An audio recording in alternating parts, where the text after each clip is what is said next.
And thank you for your attention. Really, thank you, Professor Chaudhary, for winding up in time, particularly Okay, for good. maintaining the time. Yeah, sure. So, if there is question, we can take one or two questions from the audience.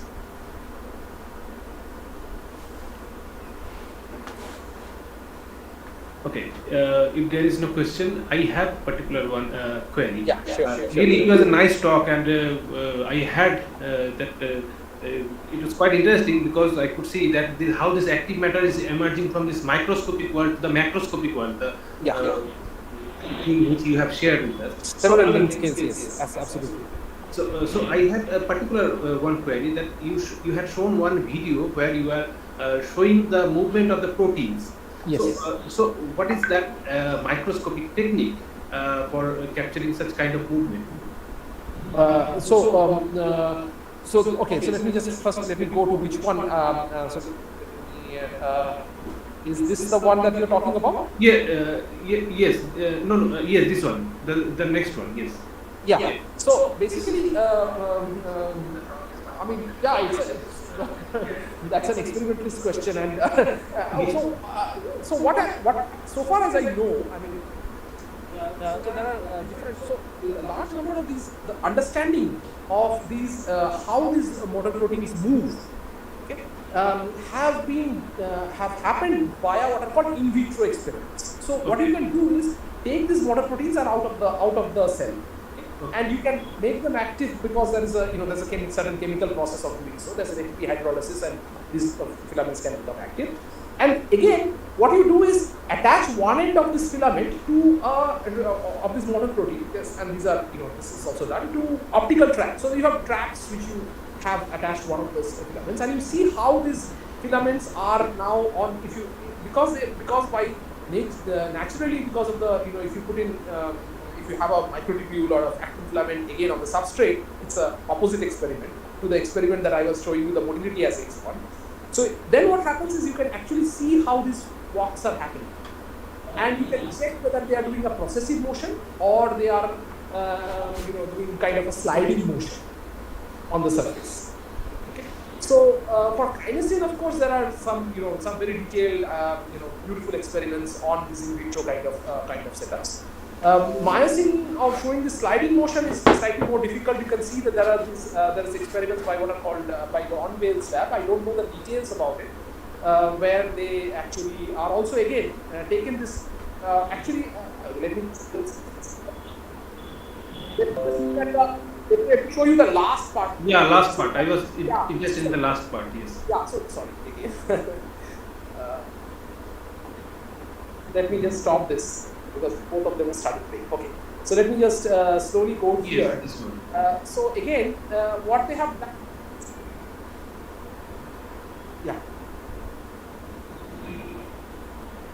So these are single myosin molecules. Yeah. So they are using AFM techniques to look at it. Okay. That's it. And you can actually see them. So this how the behavior of it is. Yes. Beautiful. That was really interesting. Yes. Exactly. It's a fantastic experience. So I think Mr. Subramshu Bose has some query. Yeah. Bose, please go ahead. Hello, Abhishek. Yes. Follow. Actually, this molecular motor propagation or dynamics Yeah. is entropically favorable, entropically or thermodynamically, how it can be explained? So first of all, one thing, Shubhanshu, as you understand that these are systems which are out of equilibrium, right? There's an activity, there's a chemical energy which is being, and so there's inherently out of equilibrium systems. Okay? Now, what we are, of course, there is in the molecular model picture, of course, rather I would say if you look at the polymer system, then we can, in the presence of these molecular motors, then you can talk about things like an entropy, which would be the conformational entropy of this, of this kind of extended objects, right? Okay. So there are of course thermodynamics of small systems. If you remember, we had discussions on this some time. Mm-hmm. Yeah. So where again, these molecular motors and all these processes all these chemical processes have been studied. So Okay. of course, it's a we can talk about that at some point. But yeah, it's so entropy, of course, has a role to play. I mean, entropy is Mainly game of conformation entropy. if I'm talking about the polymers, yes. Yes. Because you can think about how much, if a system is constrained, then the entropy would be reduced. Whereas if it has, if the polymer is in an open environment, then you will have this conformational entropy, which will be much more. In other form, in the Charlie's is applicable here. Charlie's entropy. Charlie's entropy, I have to think about it. I don't know. Okay. Okay. Probably, I mean, yeah, in the molecular motor picture, right? I mean, that's what you're asking.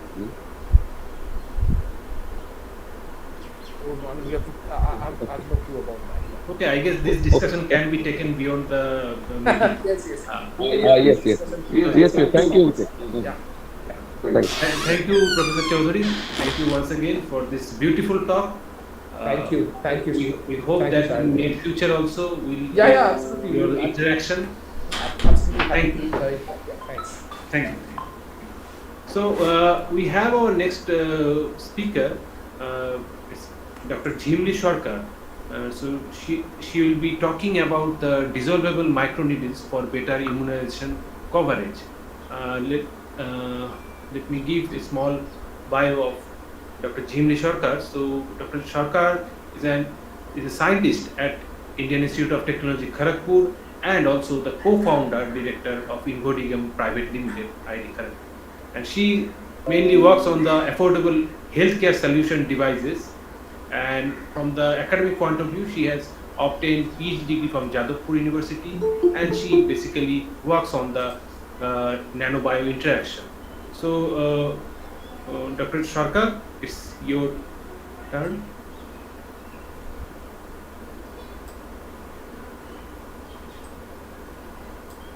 Dr. Sarkar, I think your microphone is off. Thank you.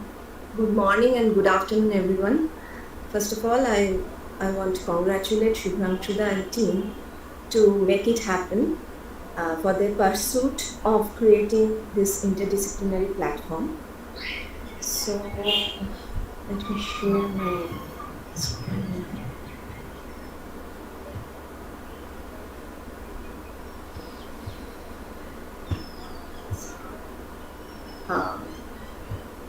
Is it visible?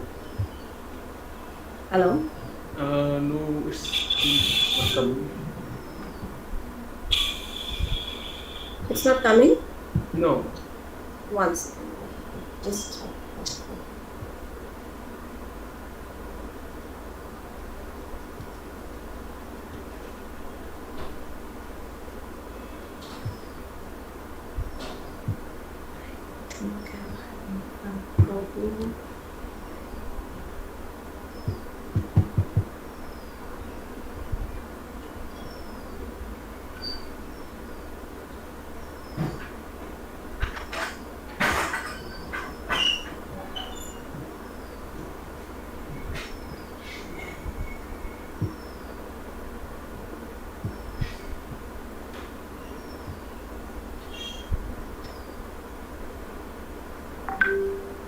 Is it coming now?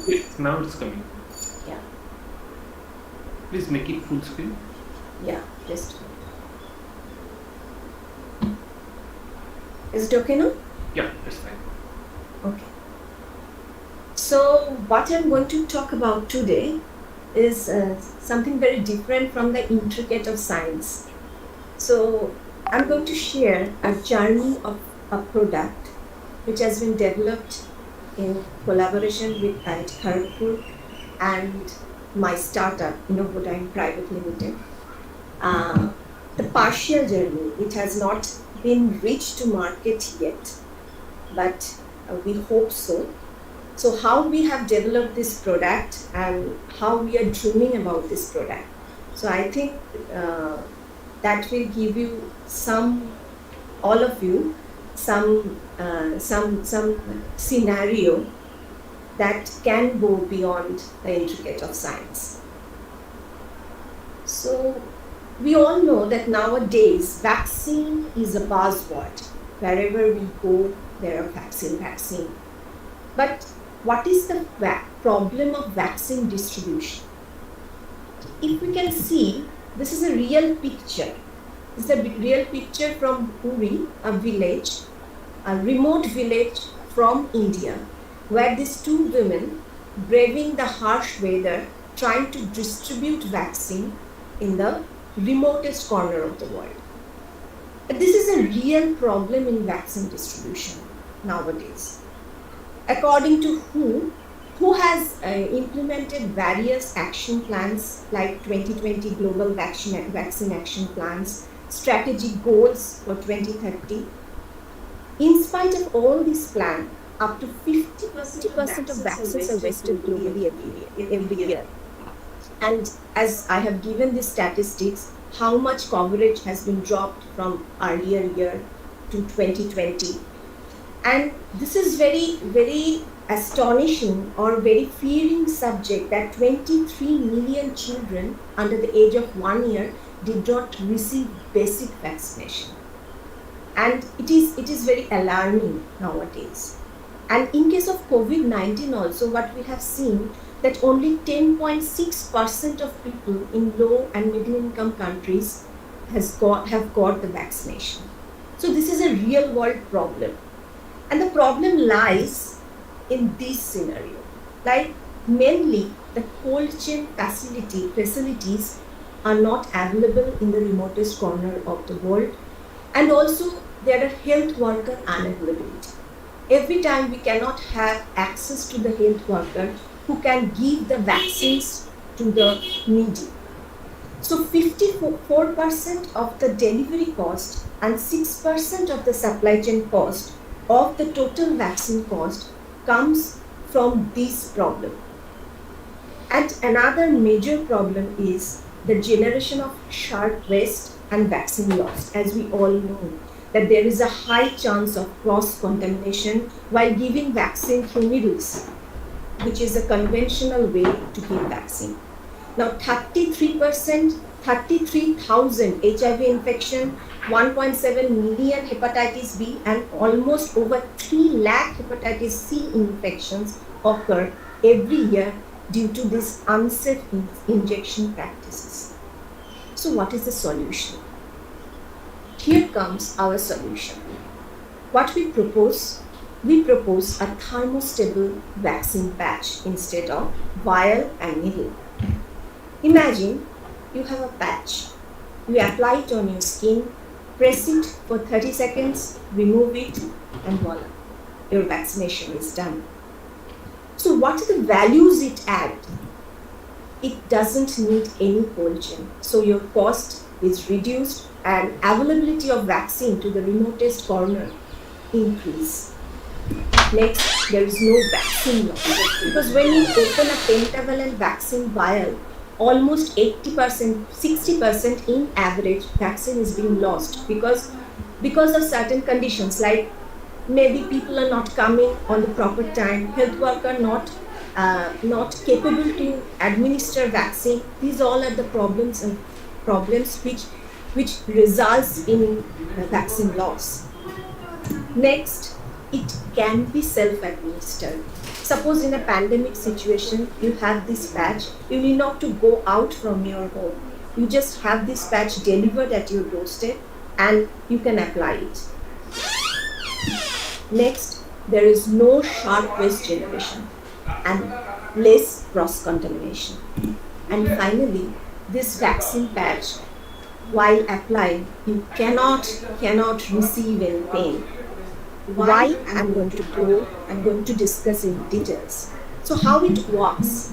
Actually, this vaccine, this is a dissolvable microneedle patch.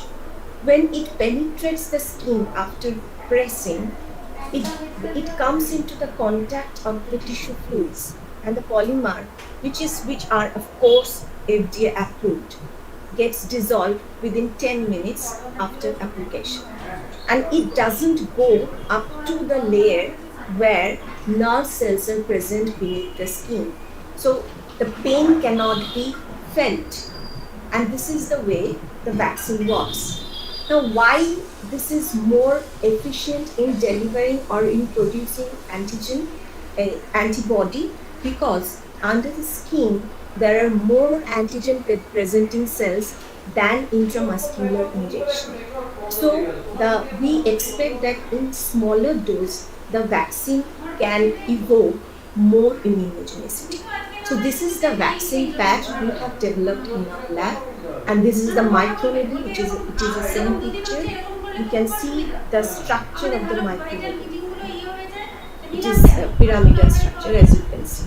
So it is pyramidal because we have done simulations and various structural study, and we have seen this kind of structure penetrates very well inside the skin without breakage. Now, this is the intricate of the science that how we are doing this. We are using sorbitol polymer, which are FDA ICMR approved. All the things all the ingredients we are putting here are FDA ICMR approved. Now, this is the main procedure of how we are molding this polymer into a vaccine patch. Specifically, we are using micromolding techniques and then removing these micromolding techniques from the mold. We are using various kind of mold. First, master structure we create. Then from there, we create a PDMS micromolding structure. Then from there, the third step, we create the sucrose backing solution. And finally, we demold those things, dry it up, and package it so that we can get the final product in aseptic condition, of course. This is some of our study in vitro and in vivo, where we have studied that the vaccine is really stable at 40 degrees centigrade up to 90 days in vitro and in vivo. We have studied in vitro in the we have measured the IL-2 concentration in vitro, and in vivo we have studied this through ELISA technique. And this is some of our results where we have done penetration assay in rat skin and mice skin, and we have calculated the force which we require to penetrate the needle inside the skin, and we have found that is around 0.26 Newton for compressive force, which is sufficient to press the vaccine inside the skin without the breakage of microneedle. And what value is going to add? The first and foremost necessity, that is the coverage. It has been predicted that if the original 5-in-1 pentavalent vaccine was reformulated as a fully thermostable preparation, its availability will go up to 100%. So that is the main value we are going to add in the chain. And it is also a risk-free vaccine administration procedure where no cross-contamination is possible, and also, as I have mentioned, it is painless and self-administrable. We have also done some market study. Why it is necessary? Because we don't know whether this product can be brought into the market. So what we have seen that at around 2028, the global vaccine delivery market devices will grow up to 6.85 million. And this proves that, and India holds the 44% global capacity in vaccine production. So this proves that this kind of devices has huge market in future and huge demand in future. Vaccine is the buzzword, because when you are in home and the vaccine is being delivered to you at your doorstep, then it is very we need not to queue in the clinics. We just have the prescription and we can have the vaccine. So it is acceptable to the audience and customer and consumers also. So this is our 2 years plan. We are now technology ready number 3, where proof of concept has been developed and in vivo assay has been done. And now at the end of the 12 months, from Innovodyne Private Limited, we are going to make it to the next level, which is technology ready level 4, and within 24 months we hope to file the DCGI application to get the approval of the vaccine. These all are the grants we have received so far, and we have been supported by BIRAC Big Grant, which is a grant from Indian government to commercialize the product for the startups, and ICMR, Indian Council of Medical Research grant also. So thank you. Any question?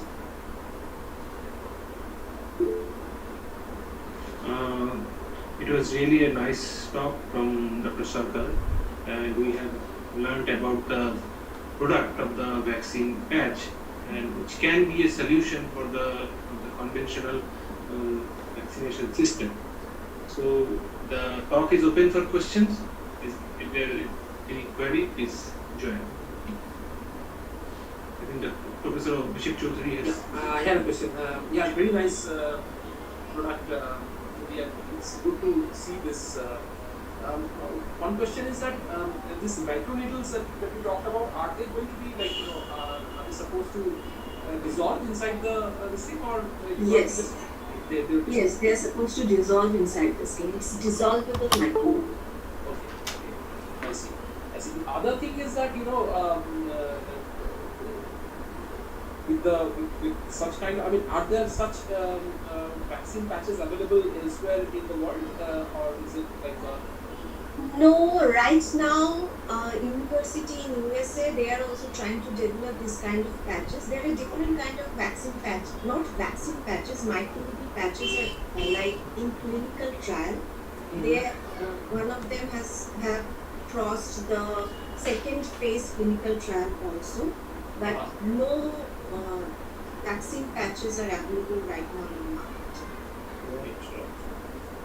So we are the first in India who are going to bring hopes this patch in the market. So I don't know, but we'll try our best. Sure. It looks like a very promising thing to do. Thank you. Thank you. Dr. Shobhan Ghosh has some query. Please go ahead. Yeah, Professor Sarkar, first of all, thank you for this nice talk. Though I missed a little bit. And my point is that you told already in response to Chaudhary that microneedle will be dissolved, right? Yes. In the body. Now, any part of this patch will be thrown away. Yes, that is the backing part, which is made up of sucrose, only sucrose. That is the backing part. Whether from there any kind of contamination is possible. No, it's only the backing sucrose part. It doesn't contain any vaccine. So it's the sucrose material which can be like biodegradable. There is no contamination. There is no contamination. Okay. So that kind of things already you tasted, right? Yes. Okay, that's a great job in that case. Really. Thank you. Thank you. Okay. Is there any other query? I have a query. Yeah, please go ahead. Jimniti, you have told that some portion of sucrose is not dissolved. So, is there any possible that it can be consumed by our body? No. The thing is that there are two parts. One is the microneedle part, which is of different material, different polymer, and the backing part is the sucrose part, okay, which is being peeled off after just like band-aid. Consider it is a band-aid. Okay, you press the band-aid and you pull it out. The backing part is being pulled out. So it's like that. The pulled-out part is the sucrose part, which doesn't contain any vaccine. Only the middle part, which is getting penetrated, contains the vaccine and which is completely dissolved under the skin. So there is no contamination probability. I am able to give you the answer. And you have told that anyone can take it home easily. So So it is that much of printing can be. Yes, but when the product is being developed, there are certain regulatory things which you have to cross, the hurdle you have to cross. It can only be done if the government gives us some push-pull interaction. Like if government or regulation allows a doctor that you can prescribe it and one can purchase some vaccine and administer it on their skin, so it's okay. But if the feature is there, but I don't know whether government will permit us for self-administered things or that I don't know. But the feature is there, it can be pressed. You can on your own press on your skin and press it for 30 seconds and it will be done. So we have had that value.